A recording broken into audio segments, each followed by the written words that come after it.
You know I'm not lying to you. You know I'm telling you the truth. You don't understand. He's going to kill me, Joel.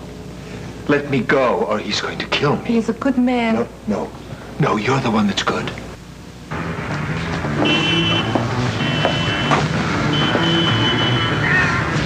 The middle one.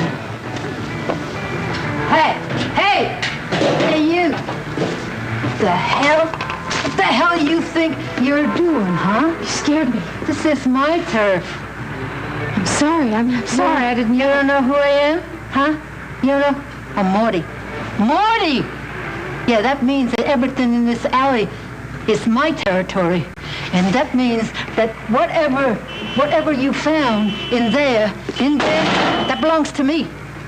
But I didn't find anything in there. Oh, no? What's that? What's that you're holding, huh? Hand it over.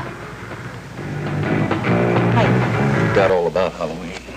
Well, I remembered that you had all that stuff hanging all over the place last year, so George told me where it was. And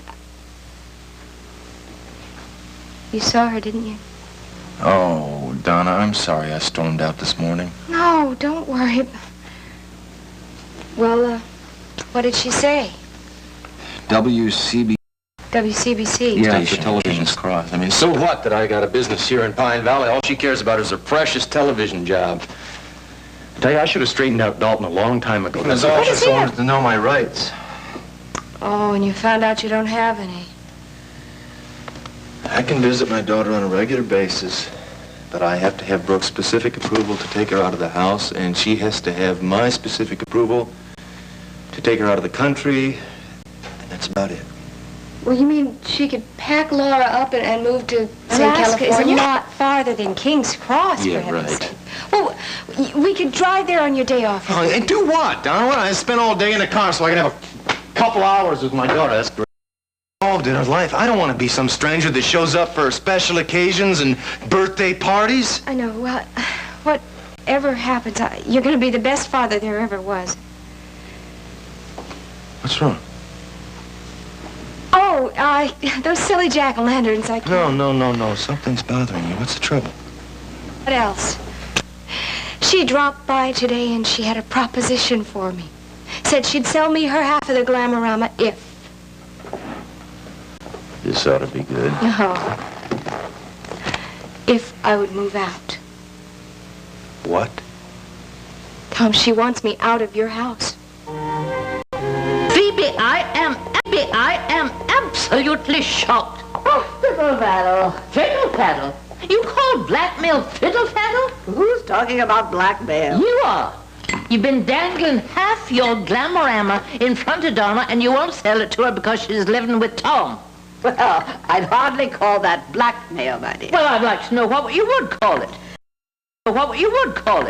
I would call it simply refusing to do business with people of questionable moral character, that's all. The woman is living in sin. Oh, I can't believe my ears.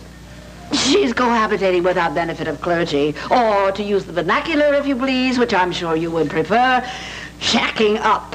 They are two lonely people who care for each other. And anyway, who made you the judge? Who made you the guardian of how the world should be? My dear, they are two lonely people who care for each other. And anyway, who made you the judge? Who made you the guardian of how the world should be? my dear, Donna can live any way she pleases with anyone she pleases as long as she gets out of my niece's territory. Now, those are my standards, and I'm...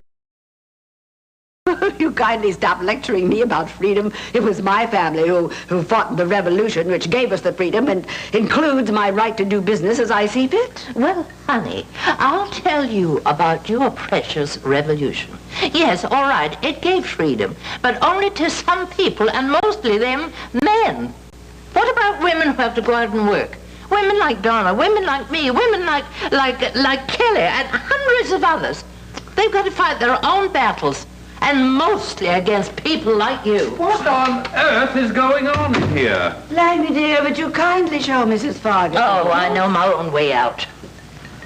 And just you remember what the Bible said. What you sow, you're going to get back. In spades. You better tell that to Donna. Also, the Bible says, if thy right hand offend thee, cut it off. And the same thing applies to you. Don't worry, Lenny, I can show myself out. Oh, can you imagine the nerve of that What in the woman? world was that all about? She traipsed all the way over here, followed me from Tom's, to complain about the way I'm behaving toward that strumpet. Well, I'm quite sorry, my pet, but I quite agree with her. Don't you care what happens to her? Midge, at the moment, the only thing I care about is the winning spree, which you just mangled. Yeah, but Dottie's missing, and all you care about is a poker game? Missing. Come on, Ed told me she was fine.